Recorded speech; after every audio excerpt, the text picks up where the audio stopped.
da mu a cikin wannan shiri na hangen nesa kan aikin jarida. A yau muna tare da babban bakonmu wato Malam Dikko Umaru, tsohon ma'aikaci ga kan aikin jarida. Rake da farko muna so jama'a su san ko kai waye sannan an takaitaccen tarihinka. To gaskiya ne. A'udhu billahi minash shaitanir rajim. Bismillahir rahmanir rahim.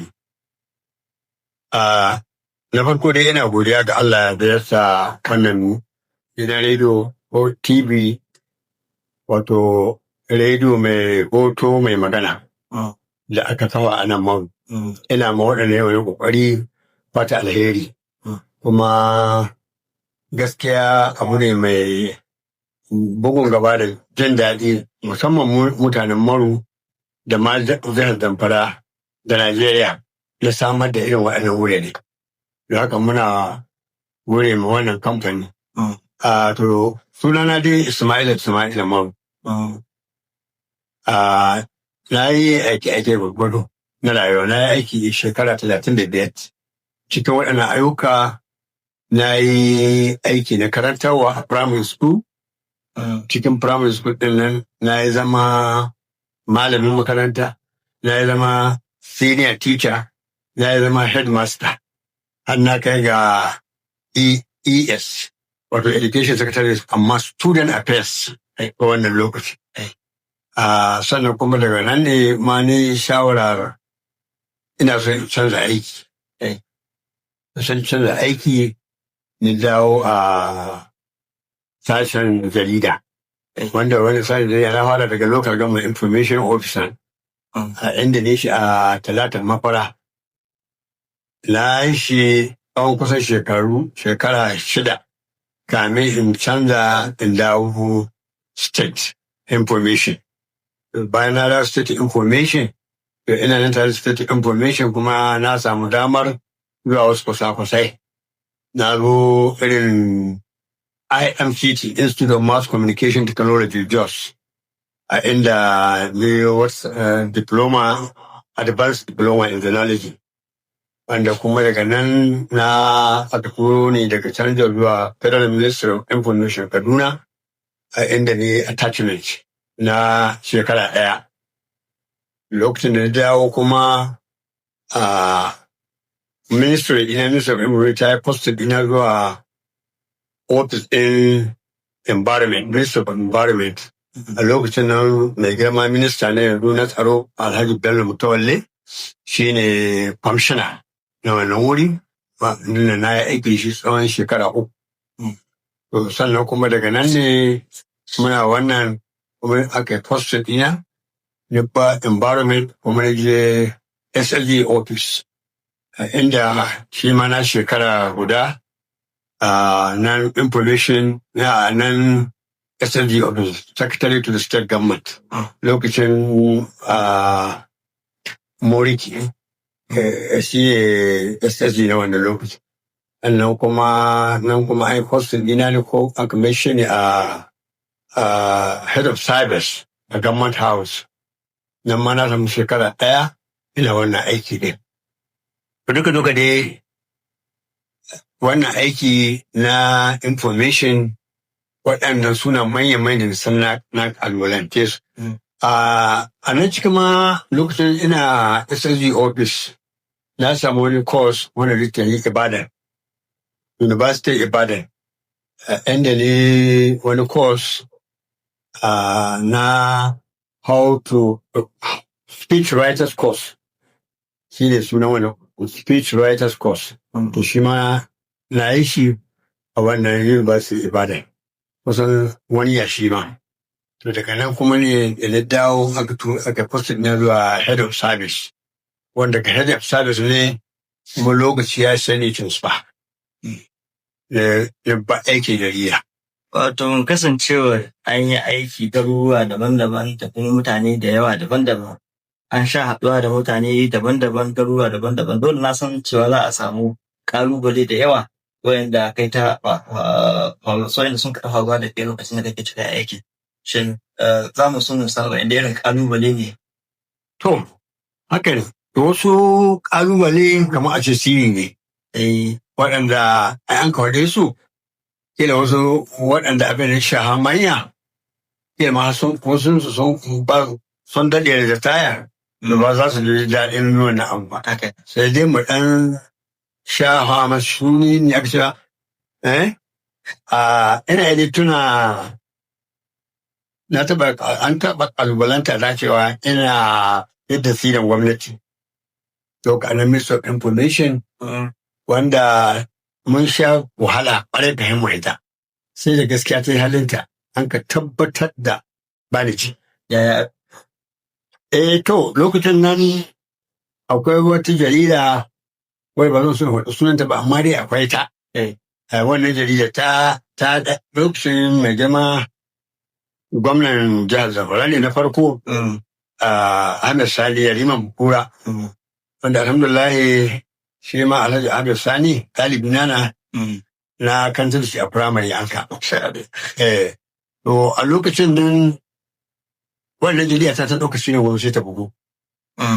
Shi ne girma gwamna ya ce to ya kamata Minister of Information ta haɗa da hikimarta da dora ya gano wanda ka abin nan. Sai an ka ba da sanarwa tashoshi irin su motor park wacce duk wata jarida za a wata takarda da za a ba a kai ma wani gari kasan akan yan hakan. Don a post office ko? Da post office duk. Ya an samu irin su mai girma kuma abin shi a buɗe takardar a kanta ta aka ko ana dace ko edita ko suna masu irin wannan. In ba gani ba sun sai a sake tafiya. To sai dai katsam sai an kama irin wannan takardar. Wanda an kama wannan takarda aboki ne ni yare ko kuma ce yaro na. Ba zan so tunan shi don shi shayin suna cikin aiki. To gaskiya mun wahala don mun sitin wajen so bakwai. So bakwai ana zauna kwamiti ɗin da aka kafa. Kuma kwamitin nan ƙarƙashin jagorancin kwamishina ne. Kwamishina kuma an yi instruction ɗin shi by any means a gano wadda aka. To sai ga takarda an gani. Takarda kuma yaro wanda rubuta ta sai ga shi. Aka tambaya to wane ne da waya kan ga abu ya ce da ni suka yi. To ban ce mai ya kuda ya bari na tsoro ya jiya. Saboda ni gwargwado al'ada ta in na san bai abu ba. To ba shakka kowa zan sanada. Na tabbatar da in bai abu ba. To hankali bai tashi. In ko kwamitin me aka sami. Kwamiti ina sun kire ni sun ga min to ga shi yaro ya ce da ni aka rubuta waɗanda abubuwa. An ka kai ma wata jarida. Kuma ya gamsar da kwamiti wani da ya yi. Sannan aka ce to na ce musu kawai dama yi magana. In ya gamsar da ku ni ba ku shirya ku gamsu da abin da abu kenan. I am free, ba da abin da ka so. Shi dai haɗi gwargwaro abubuwan da sun na sani fitana da Allah. An yi barazanar ma za a kai mu wajen DSS a mana hukunci a yi ne. Ni ce inda akwai abin da ya DSS ni da na hito a kai mutum. In kama ka yi a kai. Ni kuma duk sana ni tsaye ga cewa Allah ne ka ƙi ya san bai ba. Wannan abubuwa su ne hishe ni daga wannan kwamiti ɗin. An kai ƙarshe ne a ce to gobe za a ci gaba da zama na goma don zama na takwas zama mu bakwai ana abubuwan daga ƙarshe da tun wannan lokacin hajjar a sa kira an kai ritaya kaga kare Allah shi ne sannan ina information officer wani officers kuma a officer na kuma na san a garin Talatan Mafara inda ne information na taɓa samun wata barazana ta rayuwa aka yi waɗace a goron na maye. To, wannan rana ana Children's Day. Duk local government officials suna can hili ana bukukuna na Children's Day. Wanda din ni a information officer kuma ina can nema busy. To, muna nan sai ga mutanen goron na maye sun taho in hundreds. Cikin kuka wasu da jini wasu shiga shi an kai attack. Can gora na maye a wasu mutane ga wani asibiti an shiga asibiti da casualty. To sai an karo hypothesis sai an kai can da duk lokal na mawakushin akwai an kai can gari wadda muka isa garin tare da matakan tsaro da GPO da sauransu, akwai mutane duk sun wace. Kamar da ƙarshe dai da an ka bincika an ka komi, an ka dawo ofis, to that was Friday wannan ranar Juma'a ce. To sai ni ya rubuta labarai. Shi na nace ma shi chairman ko kuma sakatare ne sanan ba chairman ba. Dan lokacin gama ya riga ya kita. Ya yi wuce. To DPO ya rage cikin officials. Dan shi a security officer na local gama. Wani Igbo person ne ba zo su ne ba Igbo ne. By tribe. Ce mai ya za mu yi yanzu ga wani abu ya faru na su rubuta labarai. Ya ce ai idan dai ba zan sa harkar addini ci gaba. I'm free. Rubuta. Ya ce so I'm free. Ya ce no problem, you can carry on. Kaga na samu dama. To shi ne jirin musu labaran nan da karanta su kudin kai Rima Radio. Rima Radio can kasan akwai wani abu da sun samu mai mutane da koronan hidar yan jarida. Saboda akwai sweet time zaƙin murya.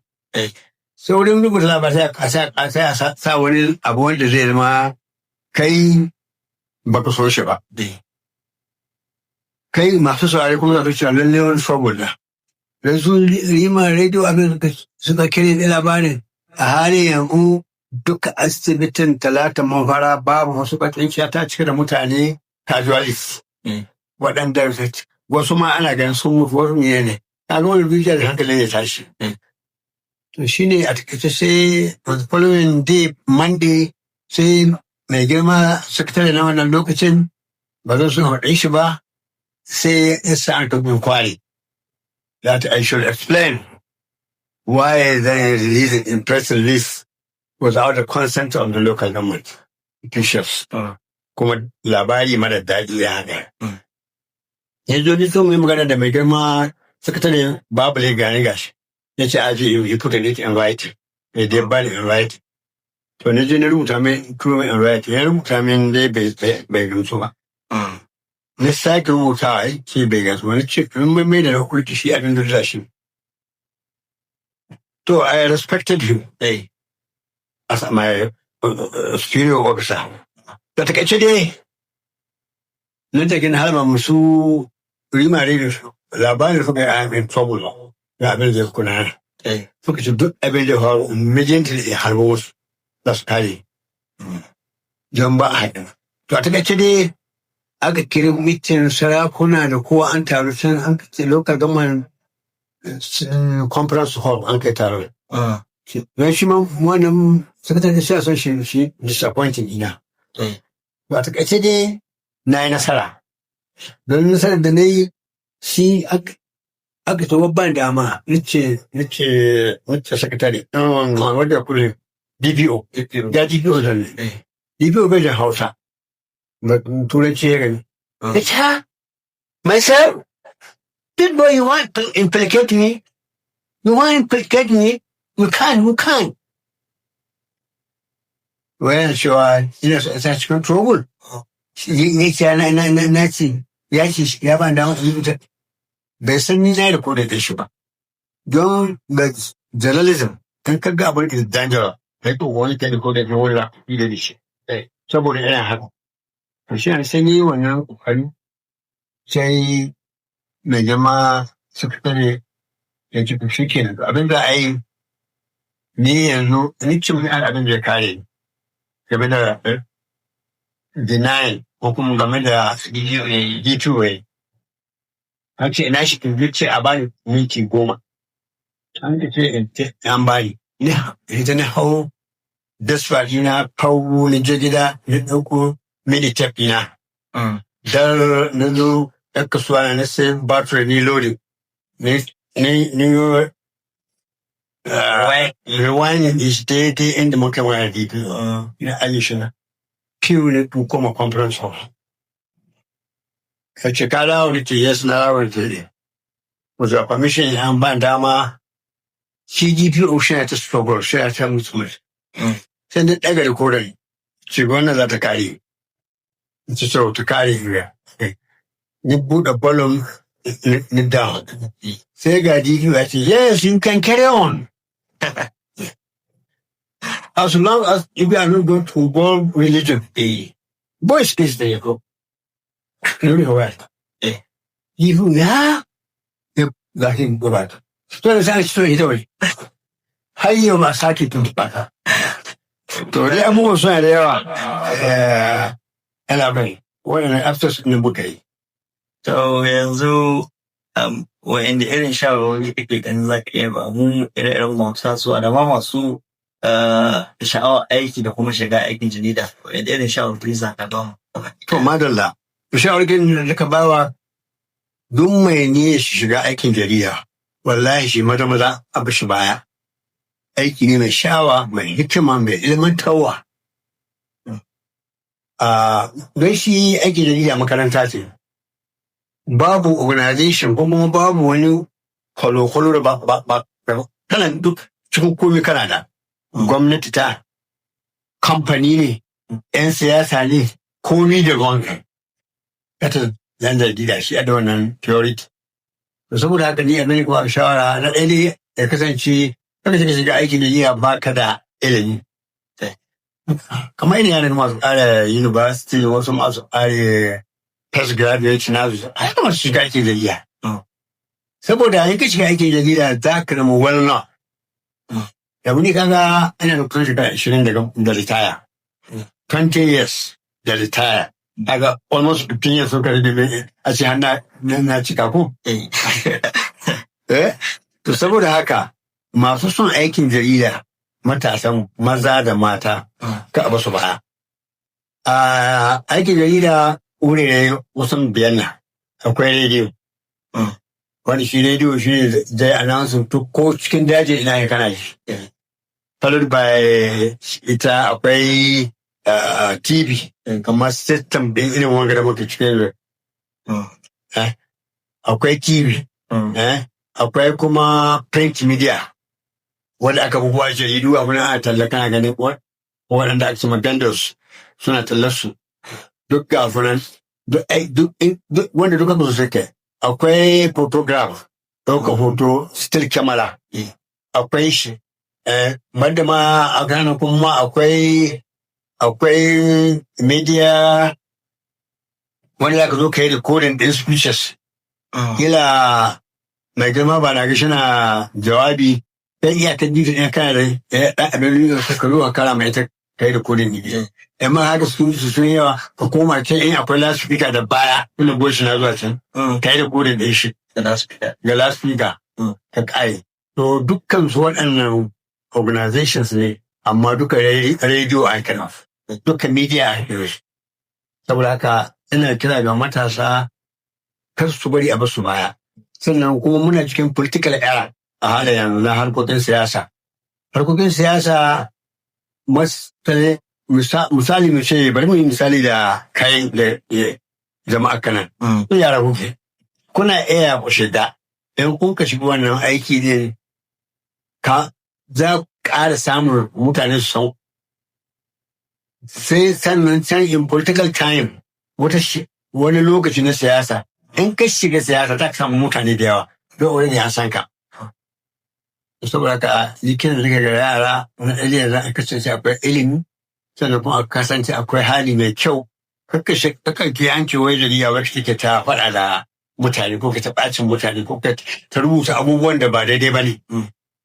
Mu lokacin muka aiki ba mu rubuta abubuwan da ba daidai ba.